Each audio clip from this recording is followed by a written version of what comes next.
안녕하세요. 예스진입니다. 여러분은 신께 어떤 기도를 하나요? 이것은 이렇게 이루어지게 해주세요. 저것은 저렇게 해주고 또 나는 이렇게 되게 해주세요. 이런 청탁형의 기도를 올리지는 않나요? 그래서 당신은 기도 응답을 얼마나 많이 받았나요? 진정한 기도는 이렇게 해달라, 저렇게 해달라, 신께 강요하는 기도가 아니라 모든 걸 당신 뜻대로 하옵소서 이렇게 내맡김의 기도를 하는 것입니다. 에고의 옹졸하고 좁은 식견에서 나온 욕망이 아니라 크고 넓은 관점에서 바라보는 신의 지혜에 나를 내맡기는 것이죠. 하지만 이것이 기도의 진정한 의미이고 삶을 살아가는 최상의 진리임을 알면서도 이것이 쉽지가 않습니다. 어떻게든 지금 내가 원하는 것이 이루어졌으면 좋겠고 신의 의도 따위는 별로 듣고 싶지 않은 것이 에고의 욕망이기 때문입니다.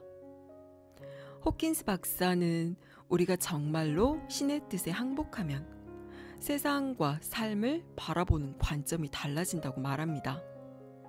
그리고 그렇게 다르게 보기 시작하면 그 어떤 일에서도 상실이 없음을 알게 되고 고통의 근원이 사라진다고 말합니다. 그리고 고통의 근원이 사라지면 그 근원이 무지에서 비롯되었다는 것, 내가 그 일을 보는 방식에서 비롯되었다는 것을 알게 된다고 하는데요. 이렇게 신에게 끊임없이 항복하면 모든 일이 저절로 해결된다고 하는 호킨스 박사님의 지혜를 한번 들어볼까요?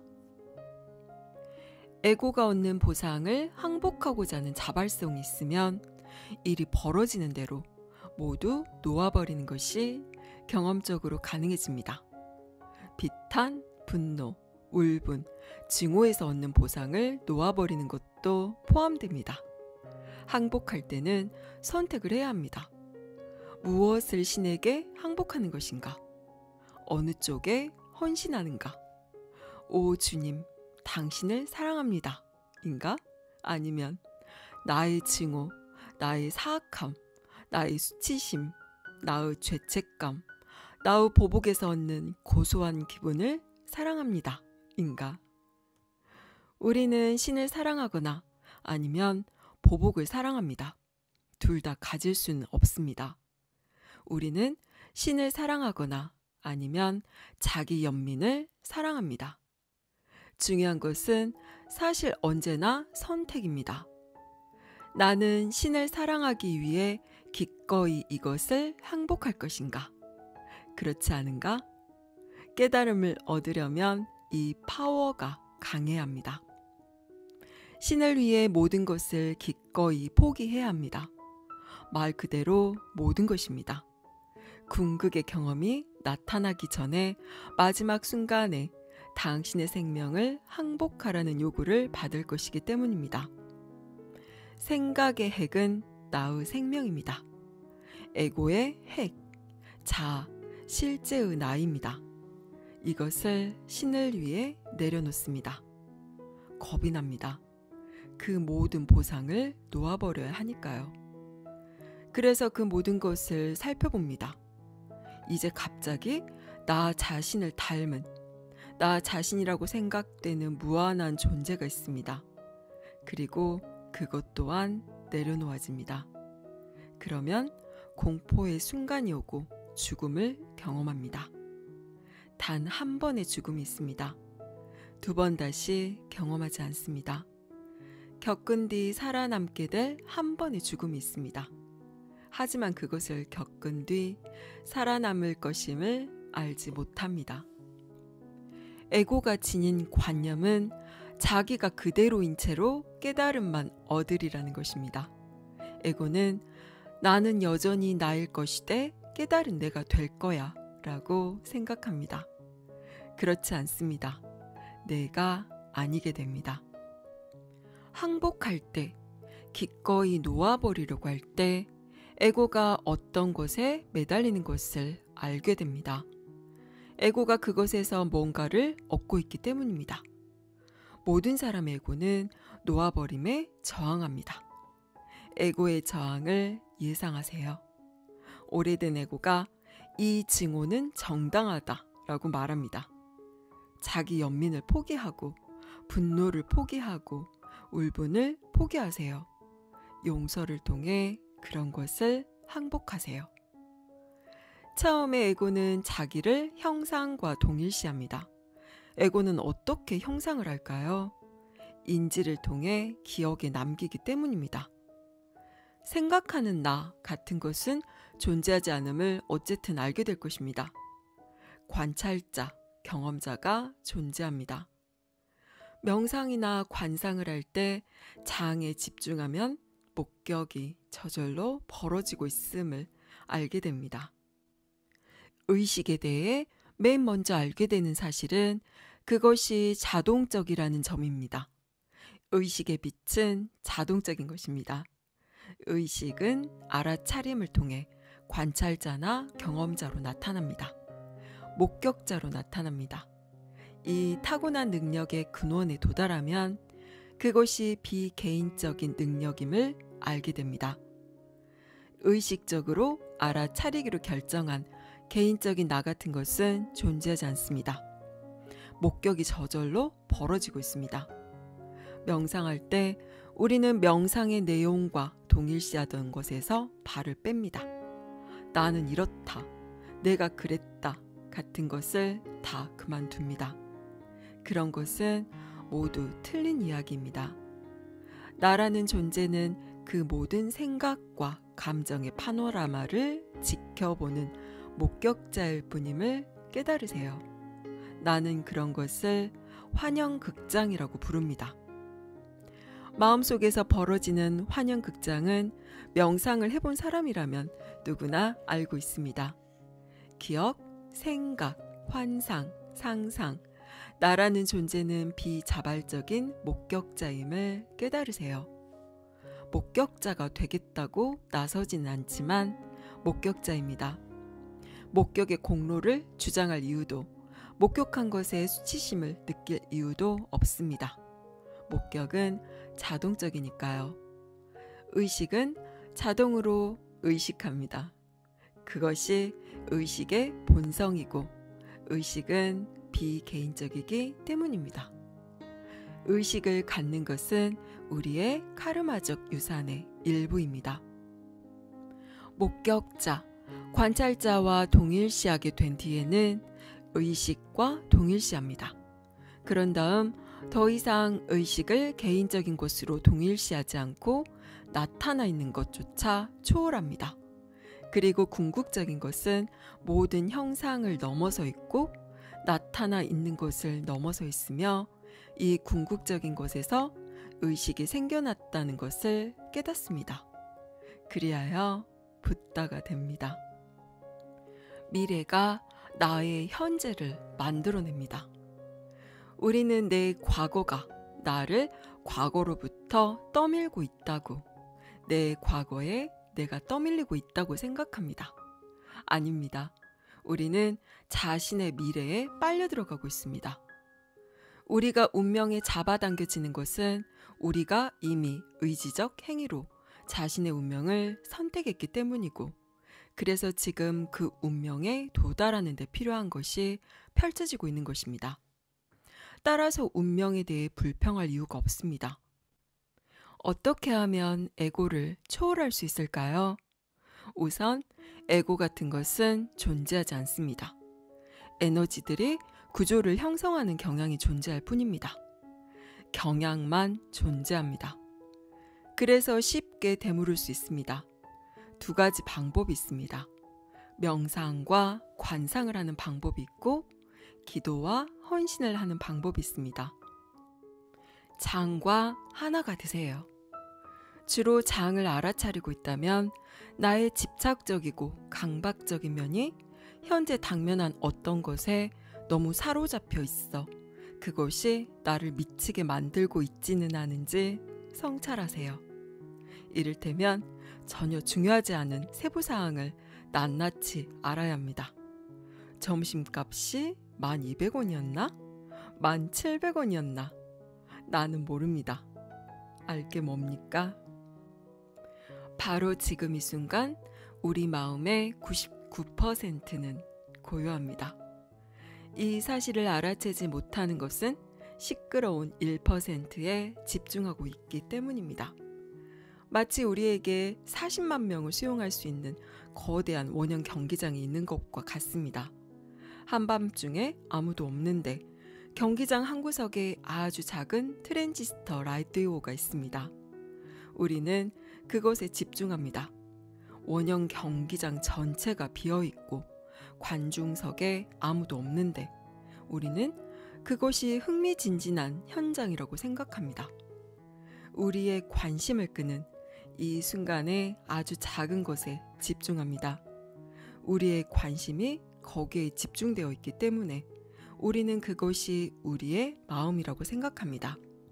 그것은 우리의 마음이 아닙니다.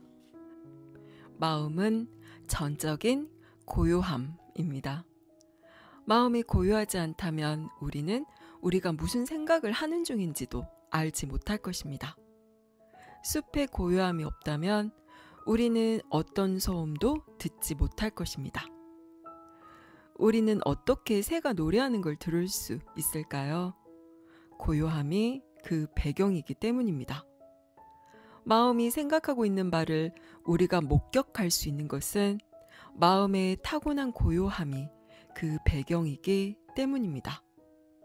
이 사실을 깨달으면 그 목격되는 바를 나가 아닌 그것이라고 부릅니다. 내 마음이 생각하는 것이 아니라 그것이 생각하는 것입니다. 몸에 대해서도 같은 것을 깨닫게 됩니다. 자신을 몸과 동일시하는 데서 벗어나면 몸이 하는 일을 그냥 보고 있게 됩니다. 나는 몸과 아무 상관도 없습니다. 몸과 전혀 아무 상관도 없습니다. 몸은 자연에 속하며 카르마적으로 추진됩니다. 몸은 그냥 자기가 할 일을 합니다. 몸은 다른 누가 흥미롭듯이 내게 흥미롭습니다. 그냥 특이한 물건과도 같습니다. 자각의 장은 어떤 것일까요? 어떤 일이 일어나면 그것을 자발적으로 신에게 항복하는 것입니다. 일어나는 모든 일을 자발적으로 항복하는 것입니다. 어떤 음을 들을 때면 그 음이 생겨났다가 사라집니다. 우리가 음을 들을 때 그것은 이미 최고조에 달해 이미 하락하고 있습니다. 항복은 모든 일에 대한 모든 입장성을 자발적으로 놓아버리는 것입니다. 일어나는 모든 일을 그것이 일어나는 대로 놓아버립니다. 그것에 대해 어떤 꼬리표도 붙이지 않고 어떤 이름으로도 부르지 않고 어떤 입장도 취하지 않습니다. 일어나는 대로 모든 일을 자발적으로 항복합니다. 그러면 마취 없이 큰 수술을 받을 수도 있습니다. 일어나는 일을 아픔이라고 부르는 순간 내 엄지가 잘리고 있어 라고 말하는 순간 아픔에 저항하려 두는 순간 아픔은 극심합니다. 그런 입장에서 벗어나 칼날 위에 머물듯이 존재하면서 저항을 놓아버리면 어떤 아픔이나 병도 발생하는 대로 사라지게 할 수 있습니다. 넘어져서 방금 발목을 접질렸다는 느낌이 들면 그것을 아픔이라고 부르지 마세요. 접질린 발목이라고 부르지 마세요. 올라오는 느낌에 저항하는 것을 놓아버리세요. 느낌에 어떤 꼬리표도 붙이지 마세요. 아픔을 경험하고 있는 것이 아닙니다. 누구도 아픔을 경험하지 않습니다. 아픔은 꼬리표입니다. 우리는 당뇨병을 경험할 수 없습니다. 우리는 폐렴을 경험할 수 없습니다. 우리는 그런 어떤 것도 경험할 수 없습니다. 그런 것은 단어이고 꼬리표입니다. 기침할 수는 있지만 기침을 경험할 수는 없습니다. 기침은 그 일에 붙이는 단어입니다. 느낌이 존재합니다. 그 느낌에 저항하는 것을 놓아버립니다. 그것을 신에게 항복하세요. 일어나는 대로 모든 것을 신에게 기꺼이 항복하세요. 일어나는 대로 기꺼이 항복하면 여러분은 늘 그러함의 상태, 존재의 근원으로서 실상이 존재하는 상태가 됩니다. 부디 저와 함께 하시어 이 경험을 항복하고 처리할 길을 보여주십시오. 아주 좋은 기도입니다. 신의 뜻을 구하는 기도, 신에게 도움을 청하는 기도는 모두 유용합니다. 이 기도를 하기 전과 후에 그 사건의 에너지를 측정해 보면 기도로 에너지의 수준이 올라간 것을 알 수 있습니다. 기도가 치유의 에너지를 많이 가져오는 덕분에 전에는 빠져나오지 못했을 어떤 것에서 빠져나오게 됩니다. 기도는 현재를 살아가는데 도움이 됩니다. 기대 때문에 두려워하는 상태 속에서 사는 사람이 많습니다. 그들은 그렇게 사는 것에서 어떤 보상을 얻습니다. 그런 뒤에 그들은 그렇게 두려워하는 습관이 어디서 생겼는지를 알아내고 그런 두려움은 신과 신성한 도움이 존재하며 우리가 그 덕을 볼 수 있음을 알지 못한 데서 연유한 것임을 알게 됩니다. 이 세상에 불가능한 일들에 홀로 맞서고 있다고 생각하면 쉽게 두려워지기 마련입니다. 혼자가 아님을 알게 되면, 신의 존재가 도움의 원천임을 알게 되면 그런 두려움이 사라집니다. 자신의 에고 대신 신에게 의지하게 되기 때문이지요. 사실을 알고 보면 우리의 에고는 그 자체만으로는 그 많은 일을 감당할 수가 없습니다. 신은 생명의 근원입니다. 그리고 신은 강인함과 희망과 알아차림의 근원입니다. 우리는 신에게 기도하고 신에게 항복하고 신이시여 그 일에 대해 제가 할 수 있는 일을 다 했습니다. 라고 말합니다. 그러는 동안 우리는 계속해서 정원의 땅을 파고 물러선 다음 마술처럼 무가 갑자기 땅에서 싹을 틔울 것을 기대합니다. 그러자면 나의 노력이 필요합니다. 신성한 도움은 언제든 받을 수 있는 것이지만 그것을 얻으려면 먼저 그것에 항복해야 합니다. 항복하고 나면 신의 에너지가 나를 위해 내가 기도한 일을 처리해 준다는 것을 알게 됩니다. 내가 직접 그 일을 처리할 필요가 없습니다. 그 일을 놓아버리면 내 도움이 전혀 없어도 그 일이 처리된다는 것을 깨닫게 됩니다. 신은 나를 전혀 필요로 하지 않았습니다. 나는 벌어지고 있는 일을 목격했을 뿐입니다. 그리고 만약 카르마상에서 이 시간의 세상을 떠날 운명이라면 나는 다소곳이 이 시간에 세상을 떠납니다. 작은 두 발을 하늘로 치켜들고 발버둥치는 어린애처럼 그 일로 울고 불고할 이유가 있을까요? 떠날 시간이면 떠나면 됩니다. 지금이 아니라면 나중에 떠나면 됩니다. 이러자면 다소 심오한 영적 체험이 필요합니다. 진정한 나, 큰 나는 삶을 초월할 것이며 죽음은 시작도 끝도 없는 것이라 시작과 끝이 있는 것과는 차원이 다르다는 알아차림의 경험이 필요합니다. 죽음은 차원이 다르다는 것, 그리고 나의 실상은 개인적 자아가 아니라 개인적 자아를 넘어서는 내면의 어떤 본질이며 그 본질에서 개인적 자의 감각이 생겨나지만 본질과 개인적 자아는 별개라는 점을 알아차리는 경험입니다. 누가 나를 최면이나 마취 같은 것으로 잠들게 하면 내가 더 이상 존재하지 않을까요? 그렇지 않습니다. 잠드는 것은 작은 자아로서의 나 자신에 대한 의식적인 알아차림일 뿐입니다. 일단 큰 나를 경험하면 죽음의 공포는 영원히 사라집니다. 나라는 존재는 태어남이나 죽음에 영향받지 않습니다. 그것은 항상 있고 항상 있었고 항상 있을 것인 영원한 것입니다. 그리고 신성이란 우리 내면에 있는 신의 본질입니다. 생명의 근원은 우리 내면에 있는 신성의 본질입니다.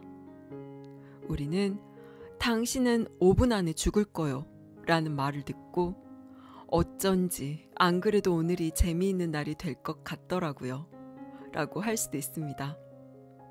죽음에 완전히 항복하면 공포가 사라집니다. 공포는 필수품이 아닙니다. 공포는 우리가 죽음에 덧붙이는 장신구예요. 자기 도치적인 에고가 덧붙이는 것입니다. 자기중심적이고 자기 도치적인 에고가 가장 겁내는 것은 자기가 더 이상 존재하지 않을 것이라는 생각이나 자기가 그다지 중요한 것이 아니라는 생각입니다. 여기까지 데이비드 호킨스의 지혜였습니다. 우리가 어떤 감정을 붙잡고 있는 것은 그 감정에서 에고가 빨아먹을 것이 있기 때문이라고 합니다. 그것이 불행의 감정이든 두려움의 감정이든 에고가 매달린다는 것은 그것에서 무언가를 얻고 있기 때문이라고 하는데요. 도대체 이런 감정에서 에고는 무엇을 얻고 있는 것일까요? 자신을 무력한 희생자로 여겨서 연민이라는 감정과 타인의 동정심을 유발할 수도 있고 자신의 분노를 밖으로 투사해서 어떤 상황이나 타인에 대해 화를 내는 것일 수도 있고 자기 우월감이나 자아 도취를 위한 도구로 사용하는 것일 수도 있습니다. 이렇듯 우리가 어떤 감정이나 상황에 빠지는 이유는 거기에서 에고가 얻는 이득이 있는 것이며 계속해서 지속하다 보면 나중에는 그것이 우리 삶의 존재 상태가 되어버리고 거기에서 빠져나오기가 힘들어지게 됩니다. 그럼 어떻게 해야 그런 감정의 수레에서 빠져나올 수 있을까요?